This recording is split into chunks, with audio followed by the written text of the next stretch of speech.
Welcome everyone to the Thursday edition of Fair Territory. We are pleased today to be joined by a very special co-host. Her name, you know her, it's Tricia Whitaker. She works for Apple TV on their Friday night broadcast. She was the Rays dugout reporter for 6 years. She is also a professor at Indiana University teaching media. So Tricia, welcome. We're thrilled to have you. And hey, we had some pretty big news last night. We had some huge news last night, Ken, so I'm glad I'm joining the show today. We have plenty to talk about. Sometimes the offseason can be a little bit boring, but not last night, so we can get right into it. Pete Alonso and the Mets, that was such a big question on everybody's mind recently. Will he re-sign with the Mets? From Steve Cohen saying that this has been an exhausting negotiation to a deal finally being made between the Mets and Pete Alonso. Reportedly a 2-year deal, $54 million, with a player opt-out after this season. So, Ken, your first initial reaction to this deal finally being done? My first initial reaction was, wow, that is low. And Pete Alonso, of course, turned down a 7-year, $158 million extension in June of 2023. That would have covered his final arbitration year as well. So it was effectively 6 years, $138 million in his free agent years. Okay, so what happened here? Well, what happened is Pete Alonso is a first baseman who is 30 years old, who is not all that athletic, not a plus person defensively or as a base runner. Now, he has elite power. We all know that. But last season, his platform year, he hit a career low 34 homers. So his market was always going to be problematic. And this kind of deal, the one he did with the opt-out after 1 year, the high AAV and the high salary for this year, which is $30 million, that's a kind of deal that Scott Boras has done a few times in recent years. He did it with Carlos Correa, he did it with Blake Snell, and he did it with Matt Chapman, all to great success. Now, those were successful deals because those players later in their next year signed bigger free agent contracts. With Jordan Montgomery, with Cody Bellinger to an extent, his is kind of still, the jury's out. They haven't been as successful, the player and the agent. So it remains to be seen now if Pete Alonso can do what Correa and Snell and Chapman did and build up his value this year and go back into the market and do really well. But in the column I wrote today, I raise all the questions that we have about whether Pete Alonso can do that. And I'm skeptical that he's going to have the same kind of success Correa, Snell, and Chapman did. It's just more problematic for him. Now, if he goes out and hits 45 this year with an 850 OPS, God bless him, and he'll get his money. But Yeah. Again, it's going to be difficult for him to do that. It's just the trend lines aren't pointing toward that at all. Yeah, I remember you talking about that in our meeting beforehand, just if this was a good gamble for him to make. And one of the things you pointed to was his athleticism. Is that one of the things that you kind of look at for the next couple of years and think, well, this is a great deal for the Mets, no long-term commitment, the fans are happy, but for Pete, it's kind of a gamble. Well, certainly a good deal for the Mets. And yes, it is effectively going to cost them about $60 million, considering the luxury tax penalty that they'll be hit with. But it's 1 year or maybe two, and teams always prefer the shorter terms. So for the Mets, they have the now player who will hit behind Juan Soto, the additional slugger they needed. It works out really well. For Alonso, yes, Tricia, you're absolutely right. And with Snell, he was an elite starter, is an elite starter. Correa was a top-of-the-line shortstop, is a top-of-the-line shortstop when healthy. And Chapman is different than Alonso in that he is an elite defender. So those guys kind of had more going for them in certain respects. Alonso, I don't want to detract from what he is. He is a great power hitter, one of the great power hitters in the game. Second in home runs, just to Aaron Judge in the last 6 years. But it's these other things that brought his value down. And next year, well, there will be a lot of teams in the market for first baseman, but Vladimir Guerrero Jr. could be out there. Josh Naylor, who is not all that dissimilar from Alonso in certain respects, certain statistical ways, and 2.5 years younger. Vlad's 4 years younger. These could pose problems for him as well. So it just seems to me, Tricia, it's going to be something of an uphill battle for Alonso. Now, we've talked a lot about Pete. We've talked a lot about the Mets all offseason. We've talked a lot about the Dodgers all offseason. But I want to talk a little bit about the team that you worked for the past 6 years, or actually the team you covered for the past six Yeah. years, the Tampa Bay Rays. And let's start first, Tricia, with what you see from them on the field right now and how you think this will all play out in Tampa, outdoors at Steinbrenner Field, the Yankees' spring training facility. Yeah, so there's just so much uncertainty surrounding the Rays this offseason. And you know who I feel for the most, Ken, is really the fans in that area, because the fans in that area deserve a good baseball team. They've had a good baseball team on the field, but the uncertainty when it comes to the off the field stuff and the stadium saga, that, let's be honest, has been going on for years. I remember when they announced that they were going to build the stadium in St. Pete last year, a bunch of red flags went up in my head. I thought over and over again, I don't know if they're going to be able to get this done. And here we are, almost less than a year later, and it's looking like that this might not be a reality for them. Then enter the hurricane, which was devastating. It was horrible. I lived about 4 blocks from Tropicana Field when I lived in St. Pete. And when that hurricane came through and you saw what happened to the Trop, it was just devastating. That's not something that the Rays can control, right? So that's just an unfortunate series of events for them.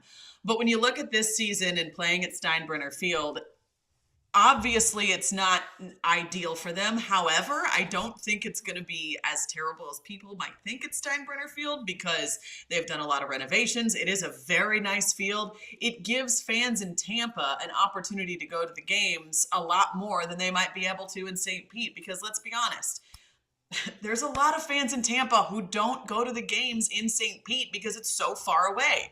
A lot of people don't want to say it, but it's true, right? You cannot just rely on baseball fans in St. Pete because there's not enough of them. I lived there for 6 years. There are not enough baseball fans in St. Pete, and that's just how it goes. But when you look at those renovations that they're doing there at Steinbrenner Field, it looks very, very nice. And I don't think it's going to be as much of a disruption as people might think, because it's a beautiful field. It's outside. We love baseball outside. It's going to be hot, but the Rays have kind of manipulated their schedule to make sure that they're not there for those 18, 20 days, where it just rains every single day at 4 o'clock in Florida, right? So I don't think it's going to be as bad as people think it's going to be. I actually think that Rays fans in Tampa are going to enjoy it. And there's a lot of Rays fans in Tampa who don't get to the Trop. So this might be their opportunity to see that team. And that kind of excites me a little bit for them, Ken.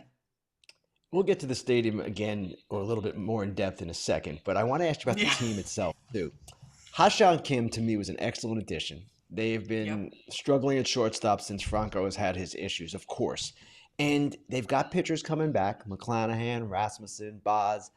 I kind of like them as a sneaky wild card possibility this year, and I wonder how you see it. Okay. I like that prediction. I worry still a little bit about their bats, right? That was the big problem last year. It was so frustrating last year for those months watching them not be productive at the plate. And that's really the big thing that they need, right? We know that their bullpen is usually very, very good. They put together a starting rotation. They get guys that you've never even heard of, like Drew Rasmussen. They took him from the bullpen and turned him in to a starter. That was very impressive. But, this offseason, a priority for them specifically was getting themselves a catcher. They went out and they got Danny Jansen. So I think he's going to be good for them. I know in 2024, he had a little bit, slightly a down year at the plate. But when you look at Danny Jansen overall, he does have a solid track record offensively that can really help the Rays against left-handed pitching. And it'll complement, their left-handed hitting internal options. And it's been said that he has some great leadership skills. I have never personally worked around him, but I know in that clubhouse right now, leadership is something that they need, right? I think that it was difficult when Kevin Kiermaier left that clubhouse. His leadership was never replaced in that clubhouse. It just wasn't. And, you can say that Zach Eflin might have been a little bit of a leader, but in my opinion, the leader of a team needs to be an everyday guy, right? And so I think maybe Danny Jansen can fill a hole there for the Rays. I love the Rays, Ken, and I was there for 6 years, and I really, really do. I think your prediction is generous. I would like to think you're right. I don't know if I see them putting it all together this year, especially offensively. That's where the red flags go up for me. When I look at that lineup, I'm not sure. But if you're right, I will be happy to look back at this moment. We can clip it, you can put it on Twitter, and you can say old takes exposed, and I'll be fine with that. Tricia, don't worry. I'm never right. So we're good. Now, one other thing on the Rays before we jump further into the show. March 31st is a deadline for the owner, Stuart Sternberg, to come up with a plan or at least present his financing and what he's going to do to make this thing work for the county to go forward with its bonds and for the project to really get back on track. I wrote recently that what should happen here is either this deal should get going again or Sternberg should sell the team to interests that would move it to Tampa because Tampa is the more vibrant market than St. Pete. I wonder if you can share how you see it and how you see this playing out. More of that, Tricia. How do you see this playing out?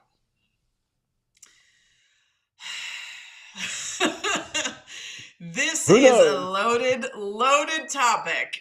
And, you know, when I worked for the Rays and when I worked for Bally, I had to be a little bit more careful, I think, about what I said. I'm still going to be careful about what I say, right? However, I have always, and I don't know, this might make some Rays fans angry, I have always personally felt that the Rays would be better in Tampa. A lot of people I have always, they do, but you say that sometimes in St. Pete, and it doesn't go over well for people there. And it would be better in Tampa. Now, I have seen them try to get a deal done in Tampa, and it not happen, right? So I have my doubts about a deal over there. But I do think, Ken, just reading through what has happened, honestly, since the day that I said that I was moving on from the Rays, it's not been good. It is a very murky, muddy relationship between St. Pete and the Rays. I mean, when you have the Pinellas County Commissioner tweeting, sell the team, that's not a good relationship to get a deal done in St. Pete. Now, when you talk, Ken, about Stu selling the team, he did very recently tell the Tampa Bay Times, you know, that he's not looking to sell the team or actively engage in any talks to do so. You know, he said if it was for sale, people would know it. Now, we've also heard many things said by the Rays that were going to happen that never happened. So it's almost like this mental game of not knowing what to believe. And living there for 6 years, I feel for the fans because they got so excited when the Rays said, we're here to stay, we're here to stay, we're here to stay. And it just feels like the rug has been pulled out from under them. So I feel for them. And in my opinion, I don't want the Rays to leave that area, right? I think there's an appetite for baseball. Moving to Tampa makes the most sense. The problem is a deal never seems to get done. And, you know, Ken, like you said, if the solution is Stu selling the team, then so be it. A lot of fans would probably like that. Would it be the best solution? I'm not entirely sure. I don't know that it would hurt things, though. I'll say that. Depends who he sells to, and depends how this all plays out. And the way I wrote it, Tricia, was, hey, this is not Stuart Sternberg, the worst owner in the world. We have others who are worse. But yes, this is not Stuart Sternberg, a man who is deserving of sympathy when he's getting this great deal, or at least a really good deal, at least before the hurricane, from St. Pete. So, yeah, and let me just say one more thing on that. I think sometimes a lot of people give Stu a lot of grief, and I understand some of the frustration. I really do. But, and this is I promise you, this is not a team talk opinion because my paycheck no longer comes from there. I did enjoy working with Stu, and for those people who might question, you know, who he is as a person, he's a very nice man to work with. I just think the business side of things in St. Pete and Tampa have not gone the way that he would have liked, the city would have liked, or the fans of the team would have liked. That's where, you know, the problem lies. And sometimes I think some of the personal attacks on Stu might not be totally warranted. I understand the business side of it, though. And that's been the biggest frustration for sure. And it's had my head spinning for the last 6 years. So, but it's not spinning anymore because I'm not there. So. All right, let's head to a break. We'll be right back after a quick word from our friends at Foul Territory. Hey, Valentine's Day is coming up, and we have the recommendation for you to check out right now. Don't wait. It's 1-800-Flowers.com. This year, we're partnering with 1-800-Flowers to make sure you're a Valentine's legend with an exclusive offer for the FT fam. It's double the roses for free. When you buy 1 dozen, they're going to double your bouquet to 2 dozen roses. It's the perfect way to wow her without breaking the bank. 1-800-Flowers always delivers. Let them dominate this holiday. It's what they do best. Think about everyone in your fam that deserves some love on Valentine's Day. I sent a bouquet to my daughter at college, and it lit up her day. I also added an awesome vase to the order for her, so she's got it all. All roses from 1-800-Flowers are picked at their peak, cared for every step of the way, and shipped fresh to ensure lasting beauty. Don't wait. Think ahead this year. Make it easy and get that deal right now. When you order 1 dozen, they'll double the rose bouquet for free. That's the FT deals that we're always looking out for. Go to 1-800-Flowers.com/FT. That's 1-800-Flowers.com/FT.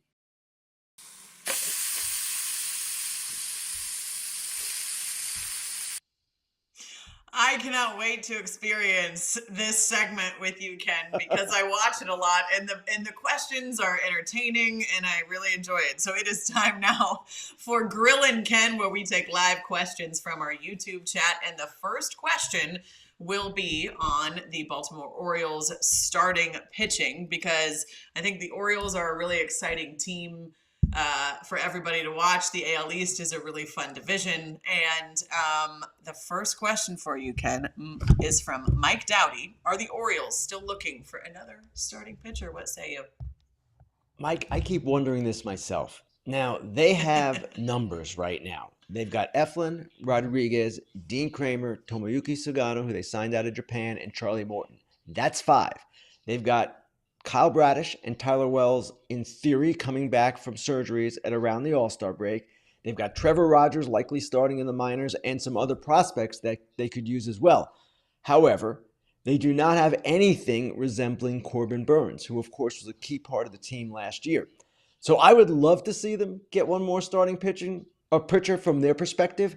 I just don't know if they're going to do it. And yes, Dylan Cease is still out there. Yes, Luis Castillo presumably could still be had in the right deal, but I just don't know that it's going to happen at this point because of the numbers that they've assembled. I'd like the quality to be a little bit better. It's not bad, but I'd like it to be better. I just don't know that they can accomplish that. Yeah, let me tell you, Camden Yards was rocking last year, and it was fun to see. So you kind of hope that again for them this year. All right, our next question is a question on Bregman. It's from Armand. And it says, how does Pete's contract affect Bregman?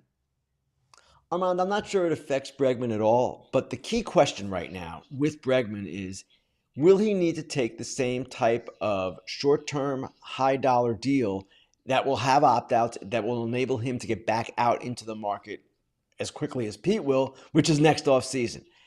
Bregman had a 6-year offer from the Astros. You've seen reports that he has a 6-year offer from someone else, maybe multiple 6-year offers. If he had a 6-year offer that he found satisfactory, obviously he would have signed by now, and he hasn't. So that's the question for me. It's a different player than Alonso, entirely different. Mm-hmm. Alex Bregman is coming off his first Gold Glove at third base. He is not the slugger that Alonso is, but a better pure hitter. So I don't know that they're related in any way, except that they're both represented by Scott Boras, and we're so late in the offseason where the shorter deals become seemingly more part of the conversation. Can I ask you one question about Pete that we didn't get to earlier since we just talked about him? Do you think that other teams are kind of looking at that deal that the Mets made with Pete and saying, well, crap, like we could have gotten that done? I don't know that any other team could have gotten it done because I don't know that he would have settled for that type of deal from any other team. He is a homegrown product with the Mets. He is a big part of what they do. He is within striking distance of their all-time home run record. He wanted to be there. So I saw a tweet this morning, I believe it was from Chris Cotillo, who covers the Red Sox from Mass Live, saying, hey, that would have been a great deal for the Red Sox. Yeah, except I just don't know. Yes, I saw those all morning too. And I was like, you got to wonder what's going through their head. All right, we got another question for you. Who, Ken, is your favorite in the AL Central? Wow, good question, because the Twins This have is from arisen Michael. this week. Yeah, thank you, Michael, for that. I like the Royals, obviously. I don't know how you can bet against the Guardians, even with all the changes that they've made. New first baseman, new second baseman. But they have Shane Bieber coming back. Their rotation should be more stable. And they just have a way about them, right? They have done this. So the Royals have too. They made the playoffs last year as well. And I like what they've done overall. I just think the Guardians are the team to beat until proven otherwise. And hey, Minnesota, if healthy, is the best of these teams, right? They've got the two arguably best players in the division, well, outside of Jose Ramirez and Bobby Witt. But they've got two really good players. Yeah, I was in going to say. Carlos Correa and Byron Buxton. They've got an ace starting pitcher in Pablo Lopez. They've strengthened their bullpen this week with Danny Coulombe. They are a team that, in addition, has added Harrison Bader this week, and they're rounding out nicely, but the question is, can they stay healthy? So I see it almost as a three-team race with those three, but there's really a fourth team too. Let's not forget the Tigers. The Tigers have re-signed Jack Flaherty. They've had Gleyber Torres come aboard. They've got Alex Cobb coming aboard. They're going to be quite formidable too. So it probably comes down to who stays the healthiest, as it always does, and perhaps which teams fare the best at the deadline. Gosh, that AL Central is going to be fun to watch, especially after what the Tigers did last year. But I'm going to have to say, I think the Twins possibly are a little bit of a dark horse if they can stay healthy. You're right, Ken, because the conversation so long with the Twins in their lineup is that they haven't been able to stay healthy. Their best hitters have not been healthy. If they can stay healthy, I think we're going to see a very hungry Twins team. So they're my dark horse in the AL Central. But if I don't go with the Twins, I would definitely go with the Tigers, Ken. All right, we know the White Sox are not going to be a team. Yeah, I was. We do know that. We're good. Pretty safe bet. If there are few things for certain in life, but the White Sox not being competitive in the AL Central are one of those things in life that are for certain. All right. Another question for you is there anything happening with the Cardinals and trading Arenado? This is from Matthew. He said, I saw some more talks with the Red Sox, but seems to be nothing else happening. What say you, Ken? I don't think Arenado can resolve until Bregman resolves. And once Bregman picks his team, then the Cardinals can resume, whether it's with the Red Sox or someone else. Now, keep in mind, Nolan Arenado has a full no-trade clause. We saw him invoke that clause with the Houston Astros this offseason. He didn't want to go there. He wanted to wait. Maybe he should have gone there. We can second guess that later after this all resolves. But the Red Sox are a team that still has not replaced the right-handed hitting presence of Tyler O'Neill. This is a team that needs a right-handed hitter badly. They've needed it since last year, even when they had O'Neill. So at some point, in my view, they have to act. And whether it's Bregman or whether it's Arenado or whether it's something else, they need that additional bat, especially at Fenway Park. I don't know what they're doing. They're heavily left-handed, which is fine. Most of their good prospects are left-handed. Rafael Devers is left-handed. We get it. And that's the way the team just happens to be constructed as of now. But you've got to find some balance. And right now, they don't have enough pop from the right side. All right. It is time now for a favorite part of the week. And that, Ken, is Dude of the Week. Dude.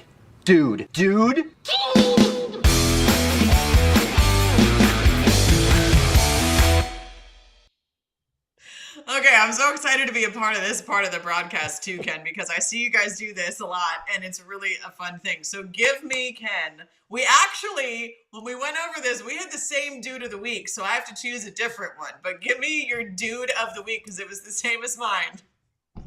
All right, Tiger fans were probably in a lather 2 minutes ago when I mentioned them last among my AL Central teams, but the thoughts were just coming into my head slowly.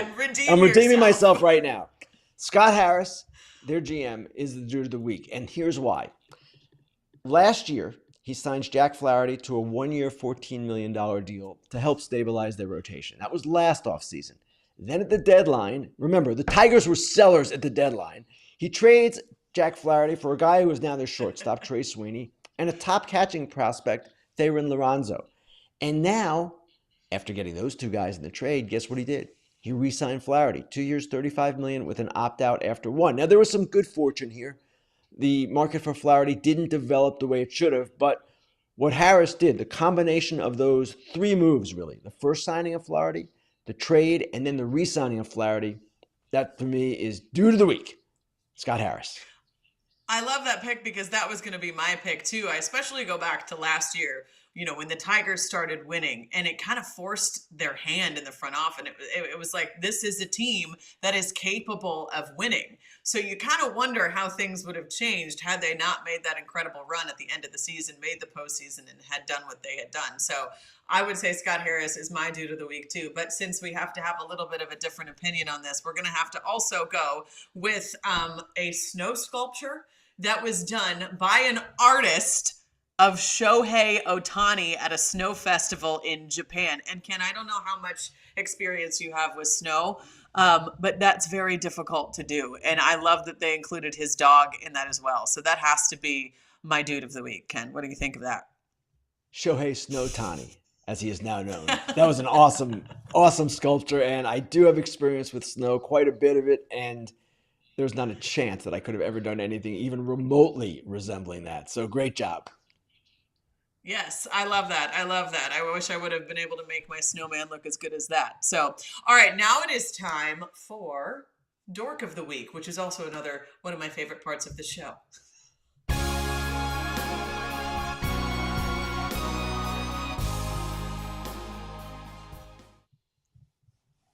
All right. Let's start this off, Tricia. Yeah, Hold on. yes. Let's start this off with a tweet from Bill Shaken this morning in honor of the person who is the namesake of Dork of the Week. Let's see it from Bill. Here we are. MLB owners have elevated A's owner John Fisher to their executive committee. Rob Manfred said, do we even need to say more? Rob Manfred could be Dork of the Week for this decision, actually, and the owners who made it, but we're going to stay away from John Fisher. The John Fisher Dork of the Week this week is not going to go to him. I'm going to give it somewhat grudgingly, somewhat reluctantly, because this guy's not a dork, but Pete Alonso, he misread his market. And obviously things happen in free agency from time to time, and you feel for the player. Circumstances just work against him. But Pete Alonso and Scott Boras, his agent, they could have seen this coming. They could have seen the difficulty with a guy at first base who's 30 years old, who's not that athletic, has defensive issues, et cetera, et cetera.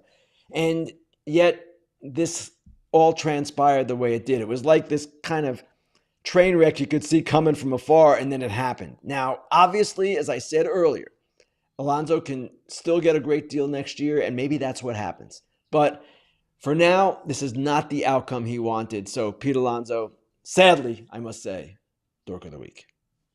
I know. John Fisher kind of teed that up for us a little bit, but Pete Alonso has to be thrown into that category as well. So I hate the word dork, actually, because everybody called me a dork when I was in middle school because I wasn't cool and in baseball or anything yet. But I'm going to have to go with Jerry DiPoto for Dork of the Week because recently he said that the Mariners didn't have a lot of holes to fill and that their offense doesn't get enough credit for the things that they do well. And if you are scrolling through Twitter or Mariners Twitter, you know that this did not sit well with the fans, and you understand why that comment might not have sat well with the fans. The Mariners missed the playoffs for the 22nd time in the last 23 years. And gosh, those fans deserve a winning team. They deserve a competitive team.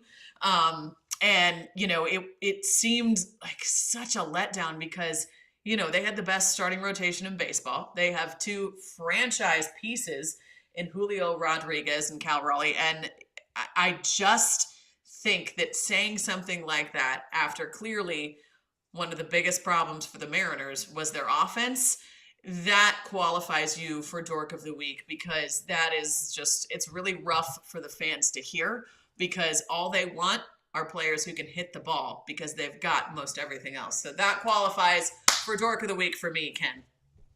One quick thought, Tricia, on that. There are only two major offensive additions this offseason, Jorge Polanco and Donovan Solano. Both those guys are solid pieces. They are not difference makers at this stage of their careers. No, not solutions to their biggest problem. Ken, this is so much fun. I loved joining you. Before we go, check out BetMGM's first bet $1,500 offer when you use the bonus code FOUL. Get this offer when you download the BetMGM Sportsbook app or at BetMGM.com. Sign up and enter that bonus code FOUL and deposit at least $10 into your new account. Place your first wager and receive up to $1,500 back in bonus bets if the bet loses. If the bet does lose, your bonus bets will be available once your initial wager is settled. And as always, we'd like to remind you, if you have a gambling problem or concern, call 1-800-GAMBLER. Thank you to everyone for watching and listening. Ken, thanks for putting up with me in my first time hosting with you. Tricia, there was nothing to put up with. You were great. And remember, join us Monday for our normal Monday Fair Territory that will air, well, after we tape it at some point on Monday afternoon. Have a great weekend, everybody. Tricia, thanks so much. Thanks, Ken. Thanks for watching, everyone. Foul Territory is next, so stick around.